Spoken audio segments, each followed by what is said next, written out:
Hi, my name is Barbara, and I'm doing this video blog for my technology, which is cell phones. I want to talk about cell phones. Um, I've been with the same company for 15 years, T-Mobile, so I'm loyal to that cell phone service, and I've gotten phones through them. But first, I want to talk about how phones was started back in 1983. We're under the name Motorola, and I remember the phones being thick and black and heavy, and I remember beepers and people using the phone outside. But however, when the cell phones came on the scene, they became a great commodity for a lot of people, and it became a great convenience for a lot of people. It's also taken over the human side. Um, so I want to read this. Like it says, over the past decades, the impact of the information age has penetrated all sides of life. In fact, it's hard to exist life without the cell phone. I remember when I lost my phone in New York City, and I live in upstate New York. So I was working down there and I lost my cell phone. And it was like losing my life because everything was there. Everything was in it. And this is before I had my first phone with T-Mobile, which was a flip phone. And that phone basically was just a phone. It didn't have no picture ability, taking ability. It just was a phone. And it was just to have it just because everybody was having it.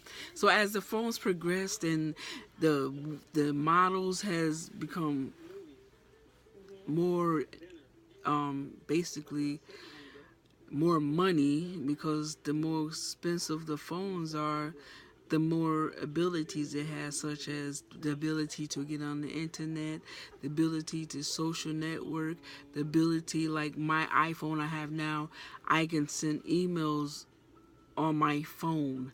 This is a big difference from a flip phone with no ability to get on a cell phone, the internet. I had a phone. Now I have a phone called an iPhone, and it allows me to get on the internet when I'm not home. If I'm sitting in the doctor's office and I just noticed that oh yeah, I gotta send this letter out. I can get on my phone, do that.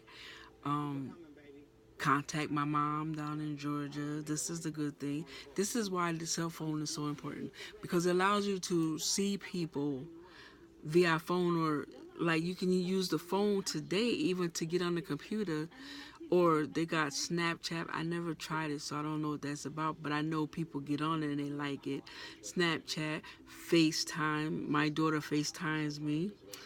I like doing that because it's personal and I get to see her cute face. What else? You go from cell phone.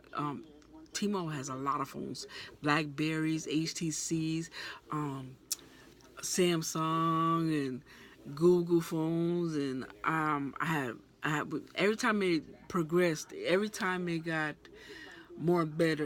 When you buy a phone, technically from a company, once you walk out the door, that phone is old. Something else that came out and made it better. And I knew how a phone was more important because um,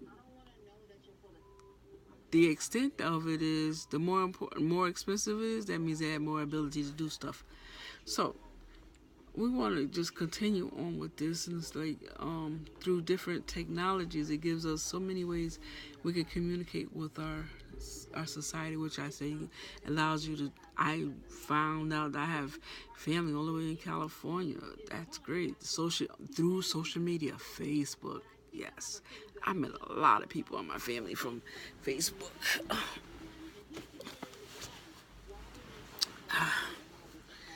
I'm physically disabled. I'm in a wheelchair, so I have to do this the best way I can.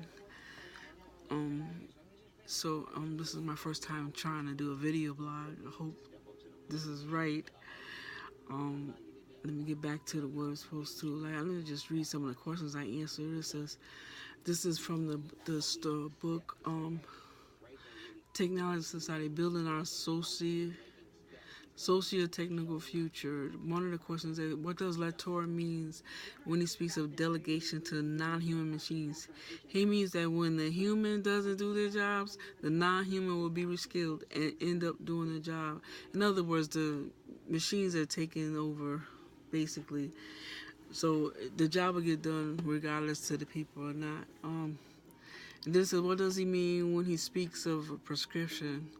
Okay, so Latour borrows the term prescription to describe the behavior imposed back on to the human by non-human delegates. That's page 301. The prescription of the, for example, the prescription of the rifle actant, which silently shaped the gunmen, are thus codified in the exaggerated screams of the drill sergeant. As this example suggests, the question of ethical responsibility is not limited to the human actor, but is shared and dispersed among the various actors and additional actors involved in given events. And then we have building our socio-technical future. Gotta hurry up. It's 6 minutes. I'm done. How does in what ways does Ebasco electric bond and share company shaped by social factors? Hughes uses the electric bond and share company to demonstrate a system with a technical core, technical determinants which focus on the technical core as a cause with many effects. However, Ebasco has technical changes interacting with social influences. This is the end. First time doing this, so I gotta get used to this. Okay, bye.